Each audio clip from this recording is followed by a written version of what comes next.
오늘 국민의힘 당대표 출마 선언을 한 나경원 의원 스튜디오에 나와 있습니다. 어서 오십시오. 네, 안녕하세요. 네. 오늘 출마 선언을 하면서 대선 불출마 선언도 함께 했습니다. 이유가 뭔지 궁금한데 이게 혹시 한동훈, 원희룡 두 사람을 겨냥한 것 아니냐 이런 해석도 나오는데 어떻습니까?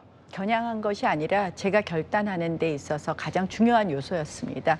사실 이제 우선 정치인으로서 이제는 대선에 대한 꿈도 실현할 수 있다 하는 때가 되었는데 저는 이번 당대표는 정말 그런 자신의 사심에 앞서서는 당이 온전히 살아날 수 없다고 생각을 했습니다. 그래서 그만큼 제가 저의 꿈을 접고라도 이번 당대표를 해야 되겠다고 결심한 이유는 당이 너무 위기이다.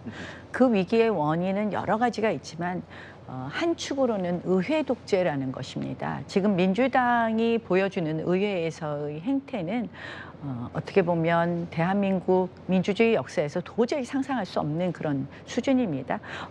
엊그저께 최상병 특검법을 위한 청문회를 보시면서 아마 많은 분들이 느끼시는 게 많았을 거라고 생각을 합니다. 한동훈, 원희룡 두 분은 사심이 있어 보이세요? 대선을 출마하겠다. 그런 욕심이 앞선 당대표가 하면요. 당이 온전히 쓸 수가 없습니다. 한번 상상해 보십시오. 이번에 아마 이제 자기가 본인이 대권 나가고 싶은 분들은 이 당을 어떻게 하면 본인한테 유리한 대선 조직으로 만드느냐에 대한 마음이 없다고 할 수 없죠. 의원님 같은 경우에는 제2의 연판장 사태는 안 된다 이렇게 언급하신 바가 있습니다. 대통령실이나 이 당내 친윤 진영이 혹시 이 전당대회에 좀 개입하려는 것 같다. 혹은 개입하고 있다 이렇게 생각하십니까? 저는 상상하고 싶지는 않습니다. 연판장 사태에 잊었지만 다시는 되풀이해서는 안 된다고 생각을 하고요. 이런저런 말들도 있지만 저는 그런 일이 없을 거라고 믿고 싶습니다. 지난 전당대회 때 좀 보면 대통령실과의 갈등에 대해서 다 잊어버려야겠다 이렇게 말씀하신 바가 있는데 지금은 대통령실과 어떤 앙금 다 없어졌다고 봐도 될까요? 앙금 남기면 안 된다고 생각합니다. 이 개인적인 섭섭함 이런 것은 당연히 이제는 뒤로 해야 될 때라고 생각을 하고요.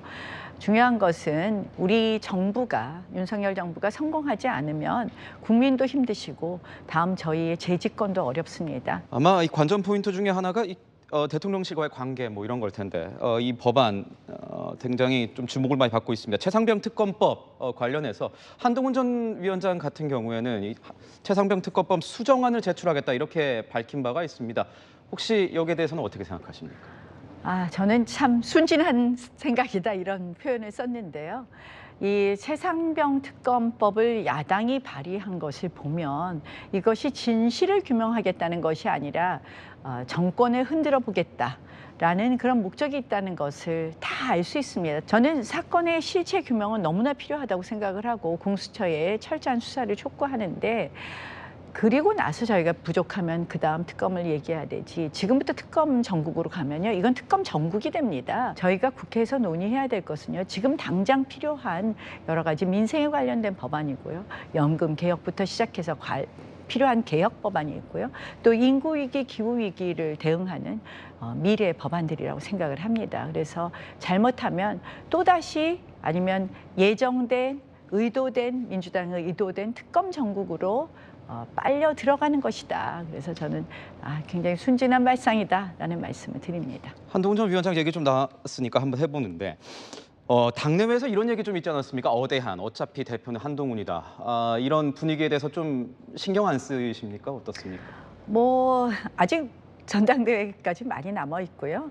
이제 여론조사 지지율이 높으니까 그렇지 않느냐라는 말씀하시는데 저희 당원 투표하고 여론조사 지지율은 상당히 차이가 있더라고요. 우리 당원들에게 왜 나경원 당대표가 필요하냐. 저는 이기는 당대표다. 이재명 대표한테 이긴 사람은 저밖에 없던데요.